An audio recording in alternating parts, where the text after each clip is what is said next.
अखंडता का है और इस पर तो कोई समझौता नहीं हो सकता। हुक्म। अब आगे बढ़ेंगे।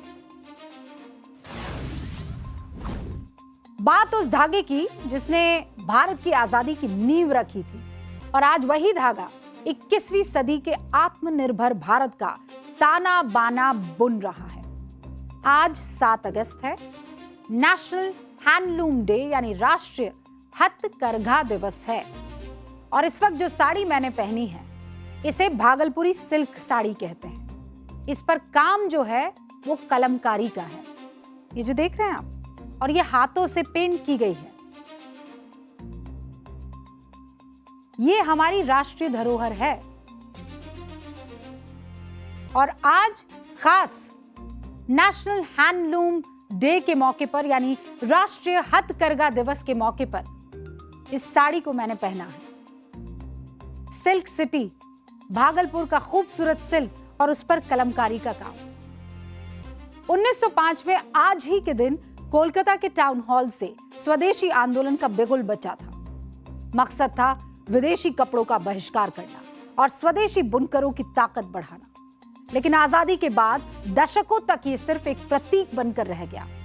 हथकरघा उद्योग उपेक्षा और बिचौलियों के हवाले छोड़ दिया गया। साल 2015 में प्रधानमंत्री मोदी ने 7 अगस्त को राष्ट्रीय हथकरघा दिवस घोषित करके स्वदेशी की इस ज्वाला को दोबारा जीवित किया। यानी पिछले 11 वर्षों से हम आज के दिन को नेशनल हैंडलूम डे के रूप में मना रहे हैं। प्रधानमंत्री के इस मौके पर एक वीडियो को मैं आपके साथ साझा करती हूँ। उनकी एक खास अपील आई और वो अपील क्या थी मैं आपको एक बार सुना देती हूँ। 7 अगस्त हैंडलूम डे होता है। हमने इतने ही उत्साह और उमंग के साथ हैंडलूम डे मनाना है। आप भी तो इस प्रकार से एक हैंडलूम की वैरायटी के साथ GRWM वीडियो करके जरूर दुनिया के सामने अपनी बात रख सकते हैं। आइए हम स्वयं हैंडलूम से कुछ न कुछ खरीदें,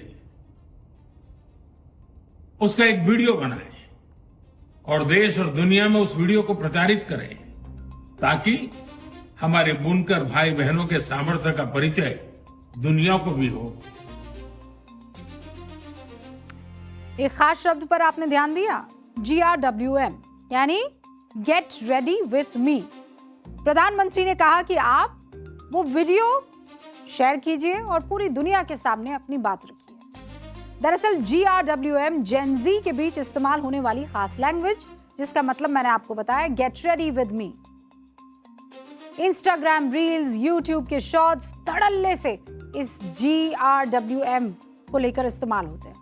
इस फॉर्मेट में किसी खास ड्रेस या मेकअप के साथ आप तैयार होते हैं, उसके बारे में बताते हैं और बड़ा क्विकली बताते हैं। एक वीडियो तैयार होता है तो प्रधानमंत्री जब यूथ को या देश के नागरिकों को गेट रेडी विद मी के जरिए हैंडलूम पर वीडियो को बनाने के लिए कह रहे हैं तो हर देशवासी एक्साइटेड था। दुनिया के मंच पर स्वदेशी के दूत के रूप में वो पेश करना चाह रहे थे पीएम। जब जेन जी से बेहतर बताइए ये कौन कर सकता था, और किया भी। तो पीएम मोदी कभी अपनी बातों से तो कभी अपने अंदाज से लोगों को सरप्राइज करते रहते हैं। आपको याद होगा 2023 के बजट सत्र के दौरान पीएम मोदी संसद में एक नीली जैकेट पहनकर पहुंचे थे। दिखने में ये जैकेट बिल्कुल सामान्य से लग रही थी, लेकिन जैसे ही लोगों को पता चला कि ये जैकेट जिस मटेरियल से बनी है तो सोशल मीडिया पर धूम मच गई। लोगों ने पीएम मोदी के जैकेट को जूम कर करके देखा, क्योंकि ये कोई सामान्य जैकेट नहीं थी। इसे रिसाइकल किए गए प्लास्टिक की बोतलों से बनाया गया था। जिन पानी और कोल्ड ड्रिंक की बोतलों को हम इस्तेमाल करने के बाद बेकार समझकर कूड़ेदान में फेंक देते हैं, उन्हीं बोतलों को रिसाइकल करके उनसे प्लास्टिक के फाइबर और धागे तैयार किए गए और उन्हीं धागों से तैयार हुआ था पीएम मोदी का ये ब्लू जैकेट।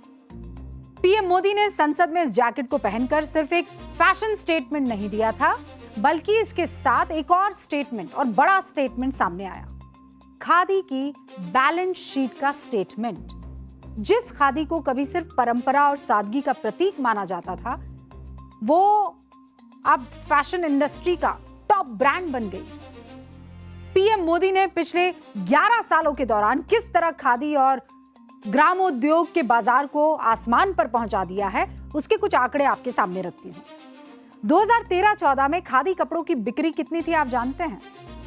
महज 1081 करोड़ रुपए। 2024-25 में बढ़कर जानते हैं कितनी होगी? 7145 करोड़ रुपए, उससे ज्यादा। यानी पिछले 11 साल में खादी कपड़ों की बिक्री में 561% का उछाल आया। 500% मोर।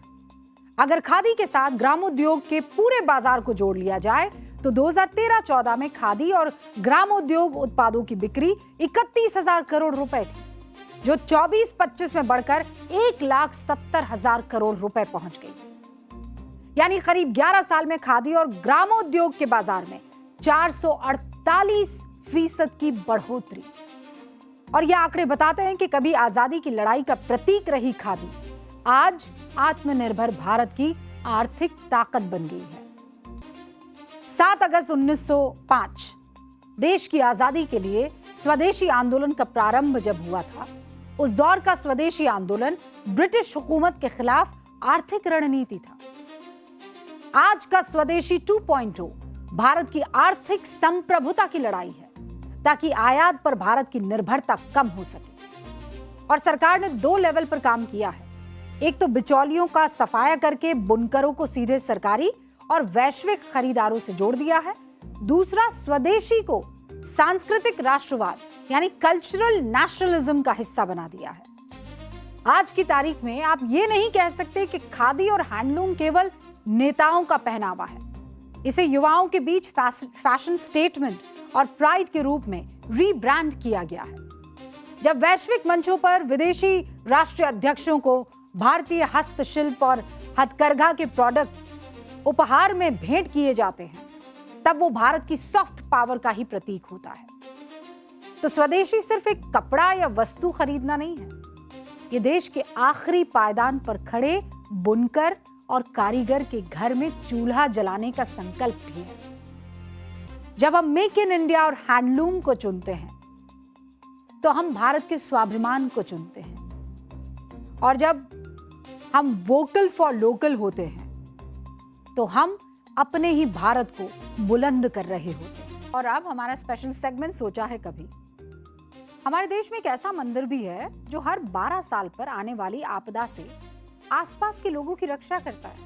सोचा है कभी? हिमाचल प्रदेश के कुल्लू में ब्यास नदी के किनारे है बिजली महादेव मंदिर। इस मंदिर पर हर 12 साल में आकाशीय बिजली गिरती है, जिससे मंदिर का शिवलिंग खंडित हो जाता है।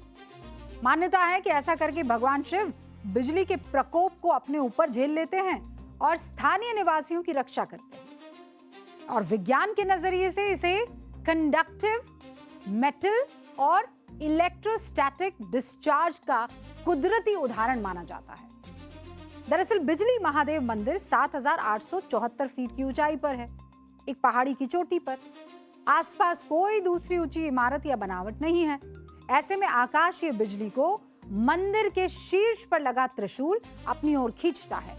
यानी जब बादलों में इलेक्ट्रोस्टैटिक डिस्चार्ज या बिजली का बहाव बनता है, तो ये त्रिशूल के जरिए नीचे धरती में समा जाता है।